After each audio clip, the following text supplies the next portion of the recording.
Holy, you guys already know what I'm going to say, and YouTube won't let me swear in the first minute of the video, but you guys know exactly what was going to follow that holy, and it was very unholy. Chapter 97 of Shuumatsu no Valkyrie, also known as Record of Ragnarok. Okay, so, I thought I was a little spoiled because I know who the round 11 fighters are. No one spoiled me on this shit. Alright, let's, I'll be honest with you guys. This is kind of awesome. This is kind of fucking awesome. It's been a minute, right? Thank God. Okay, so it's been fucking awesome. It's holy fuck, by the way. Holy fuck is what I was going for. Some of you might have thought holy shit, holy Christ. That might have been in bad taste considering the primordial gods and all this craziness. Okay, so this is nuts. Everything's starting to... oh yeah, it's all coming together. Because, so as we know, Goal captured by Nostradamus, brought before Siegfried, Brunhilde's boy toy, and we're like, okay, what the fuck is going on? Obviously, no, Lord Siegfried, you know, knows him, but doesn't know him. It's weird. We still never get an explanation for that. Either way, Goal immediately believes that Nostradamus is a traitor in this regard, because they are in Tartarus, they are in, you know, the most dangerous prison and stuff like that. Like, so why is a human here? What's going on? Are you a traitor and stuff like that? It's like, no, actually, in the pendant he used, he goes, no, look at this. I'm Sig's attending physician, and Odin asked me to do this a while ago. Spoiler alert. It's not actually Odin. And you know what the funny thing is? Is that this fucking works. Okay? This Odin isn't the real Odin. Oh yeah. It's all coming together. I like this. I like this a lot. And some of them must know this. Izangi must know this. We see him in the flashback. I assume Zeus might suspect this. Buddha obviously knows it. Hermes knows fucking everything, so he knows. But they refer to him as Odin because he technically sort of has like the will of Odin a little bit. So it's sort of like having a placeholder, like, I am the mouth of Sauron, and my words are my master's mouth. You know, that kind of shit. They never should have deleted that from the theatrical version. Anyways, so, yeah. So Nostradamus is clearly on our side, but he was tasked by Lord Odin to be the physician to keep Siegfried alive. Okay.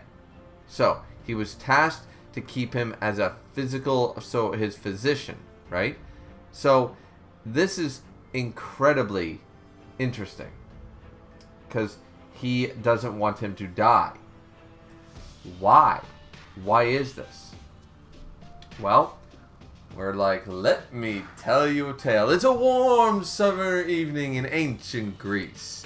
You know, we're going down the rabbit hole here, Alice. We're doing this shit? Alright, let's do it properly. So that's basically the setup of the scene, right? So Goal, Nostradamus, Siegfried, this whole bit. We never learn why she refers to him as Lord Siegfried. She clearly knows who he is and stuff, refers to him as Lord. We don't, and at first, I'll be honest with you, and through this chapter, just be clear that I think that the dude who went for Graham, the sword, was Siegfried. Just so we're clear, the entire time I was reading this chapter, I was like, it's, you conceited, wretched human. You know, he became Nightmare. I'm like, Siegfried, Soul Calibur.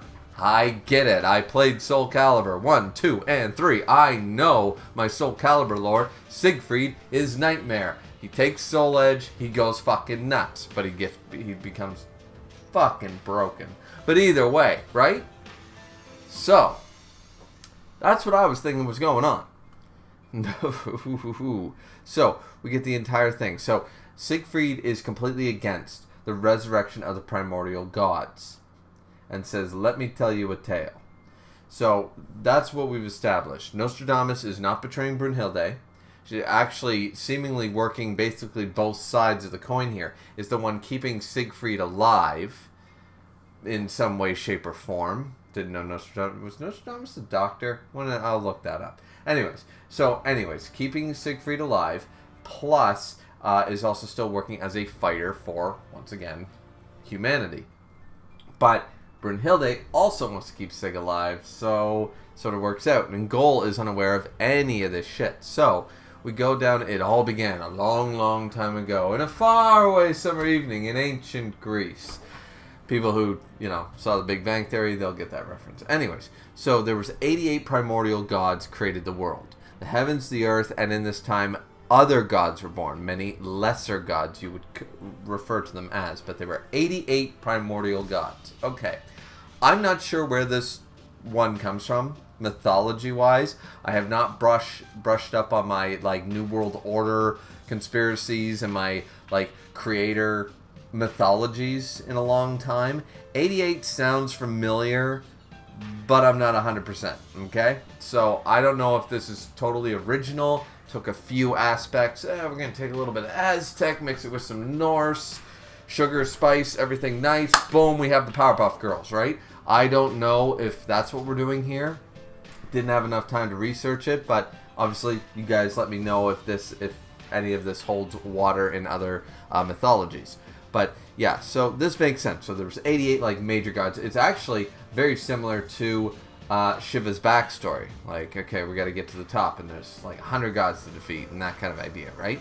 So we're doing that. Now, in this time, however, among the 88 gods who ruled the original world, there were those who possessed overwhelming power. They were the supreme, the strongest. They were called the primordial four pillars, Yggdrasil. We get the name drop, the Norse Yggdrasil. So they are the tree. They are the four pillars, the branches of the everlasting tree. Now, when I first saw this, I immediately said, okay, obviously Odin, right? Just so we're clear, guys, here was my thought process. I said, Odin in the middle, right? That's Lucifer, but we've already had Lucifer, so Satan, the devil, whatever you want to call him. So he actually does exist, but obviously he's not controlling shit, so Beelzebub is just fucking nuts. He's just a bipolar personality disorder, and Hades should have offed him a long fucking time ago before he murdered basically everybody. But yeah, so the devil does exist. I claimed this the longest time, okay? I said Beelzebub might be nuts, but the devil exists in some form, because we know that God exists because of Adam and all this shit, right? So I'm like, the devil does exist. So the devil, so I immediately said, that's the devil. That's Christian mythology devil. We have the literal ruler of the underworld of all hell, beyond Hades, beyond, my God, I can't think. Anubis and all these characters and stuff like that. No, this is the devil, right? My other thought was, this is Atlas. Immediately, because he was silhouetted, but he's giant, and he's lifting up not the world, but the universe by a chain, by a necklace that's binding him. So my first thought, that's Atlas. And the fourth guy, I have no idea. I'll tell you guys, I stared at this panel for a while. I gave it a few minutes, and I said, Odin, devil, Atlas, no clue. I'll admit that. Those were my initial thoughts, okay? 2 out of 4 ain't bad, right? 2 out of 4. The first one is sort of a giveaway, but it is what it is. But I'll just be honest with you guys. So, we had first, it was the primordial giant Ymir. Now, Mir is Ymir.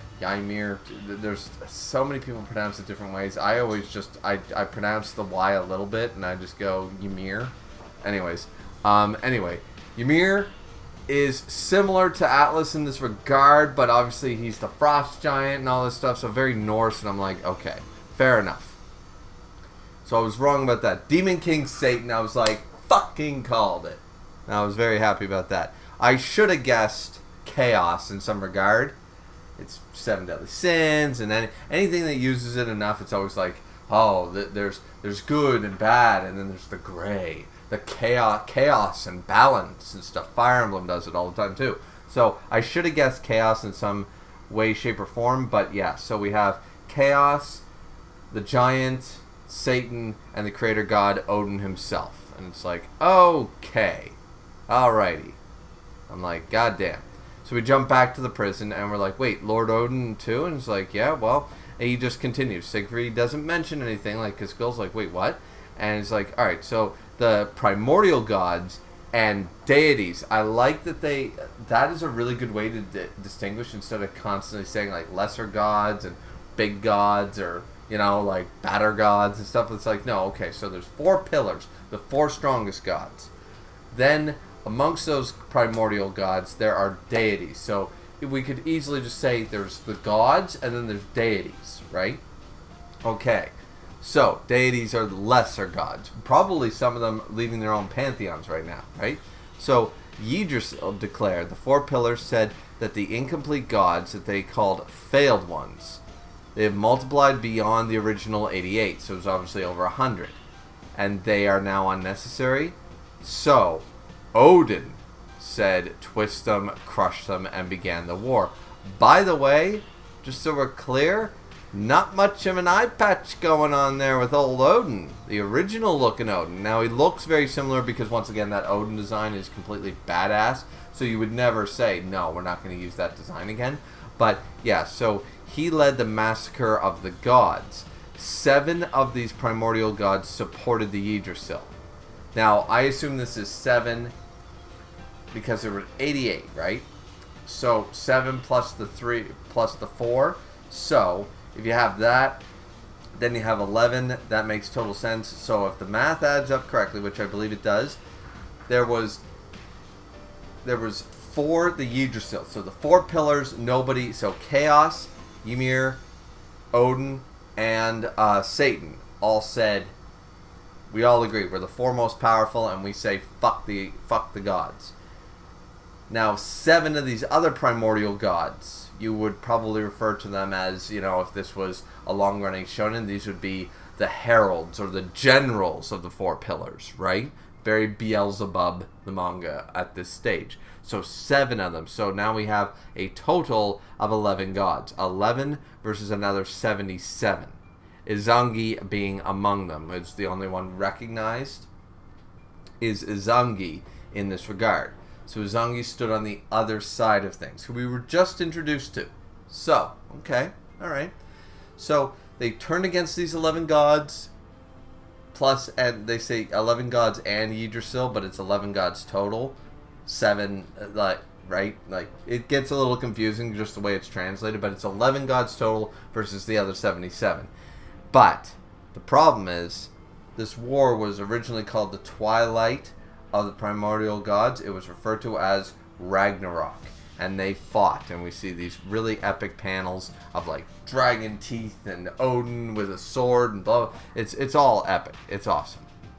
Now, as I said, the 77 other primordial gods united and fought with their lives on the line. However, before the absolute power of the 4 pillars, they were defeated one by one. So nobody could stand up to the power of Yggdrasil, which makes sense. They're still the 4 most powerful. There wasn't some opposition to them. You know what I mean? Sort of like in Darksiders, you had things like, you know, Samael and characters like that. It's like, okay, he could take the throne of hell. He's got that level, but he just isn't interested for this, that, and the other reason. And you have other factors and other factions at work. It's like, no, these 4 are more powerful than all the other gods, plus we have another 7 on our side. You're 77, yeah, your numbers, but it's quality over quantity here, right? It's just not going to work. So after these long battles, the primordial gods realized that defeat of the 4 pillars, defeat of Yggdrasil, was absolutely impossible. Now, we don't know how many of the primordial gods survived. I assume it's very little. By the looks of it, it's only numbers about 24, but I assume they killed the majority of them. So right now, and I assume that these primordial gods went on to establish most of the pantheons that we are familiar with today.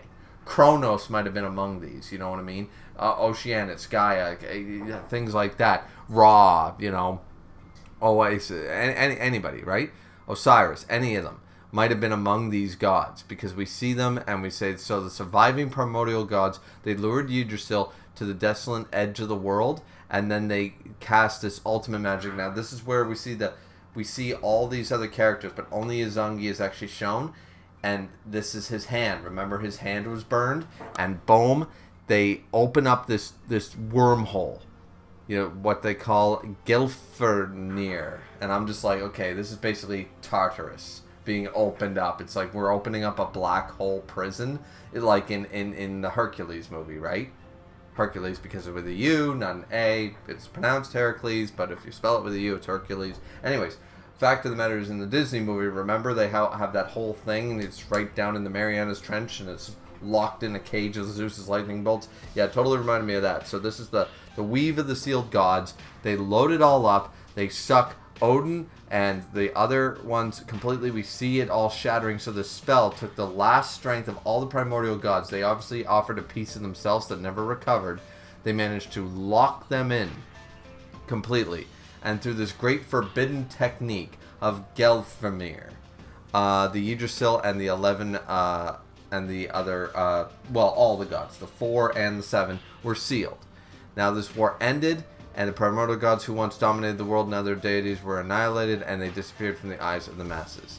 So, this is what happened, and Goal's like, what the fuck are we talking about here?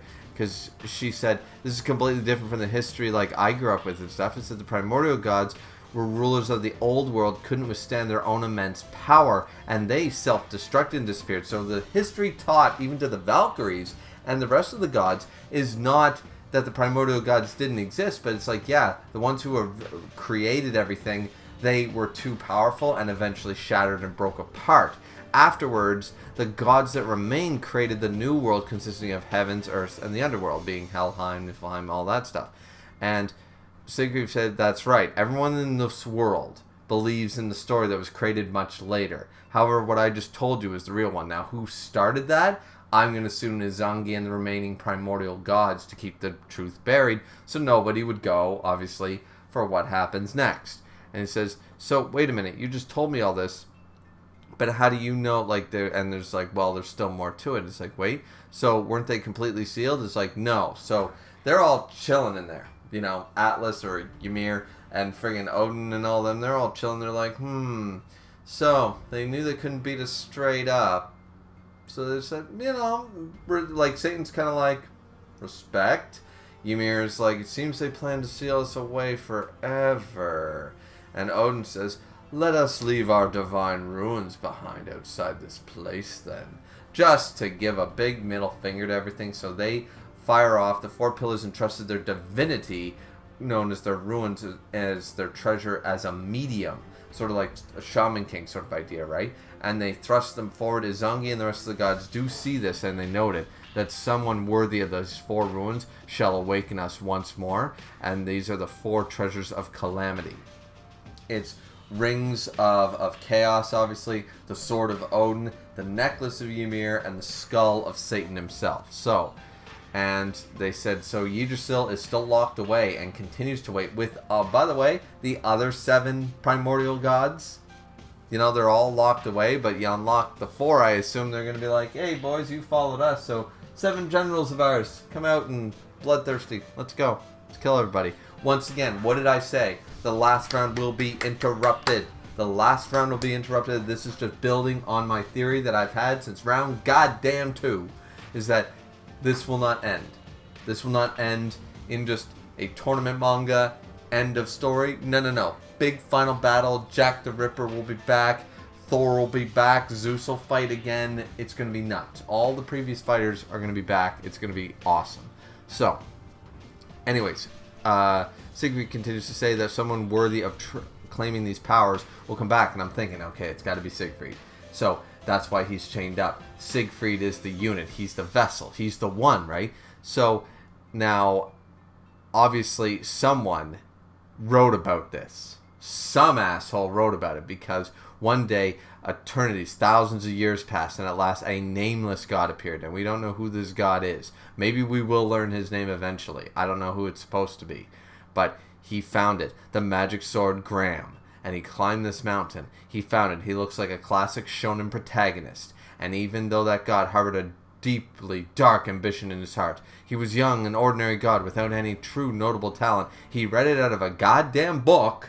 So somebody wrote about this fucking thing and decided not to destroy the books. He's like, yes, this is it. This forbidden book, it's true. One of the 4 treasures of calamity. It's calling to me. He grips it. It fucking tears him apart. It reconstructs him and all this stuff at the top of the mountain. All the darkness in the world and all the power and all the power flowing into him. It busts out one of his eyes and boom, the sacrifice for knowledge, I suppose.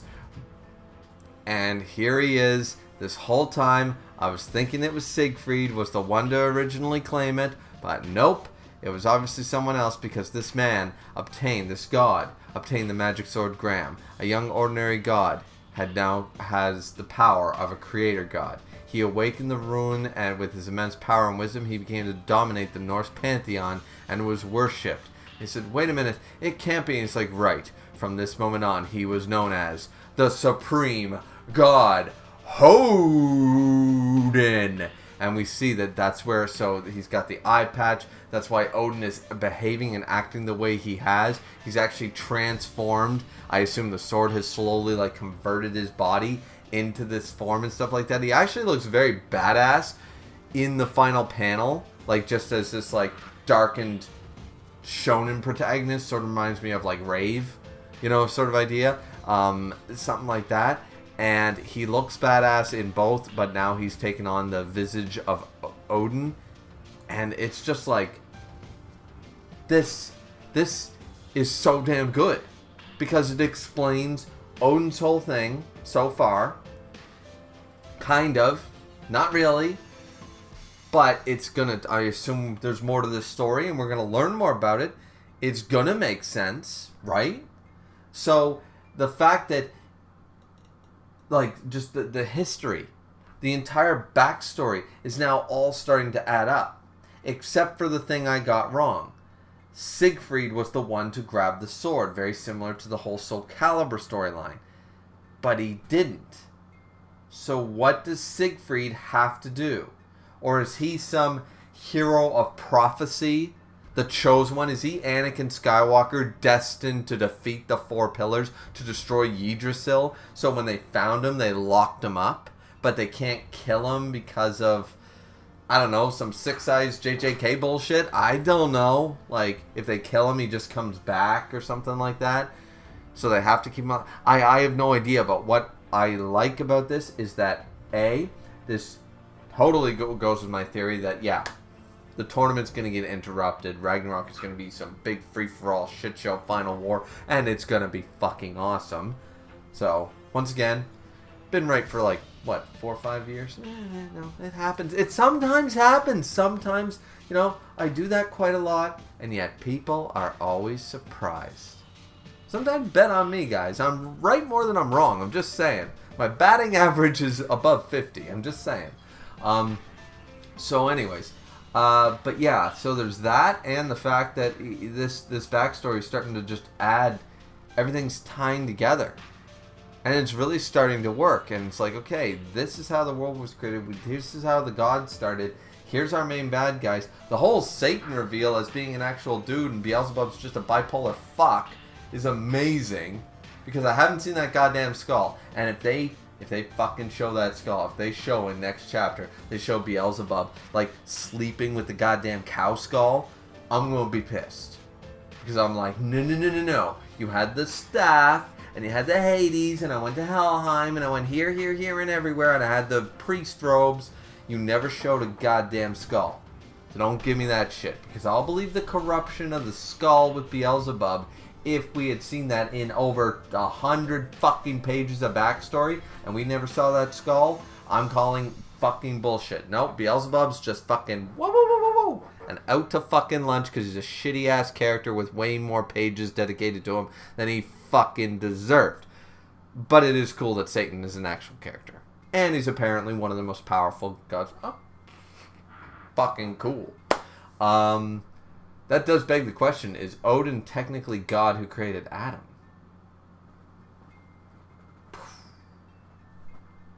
Or is God one of the primordial gods?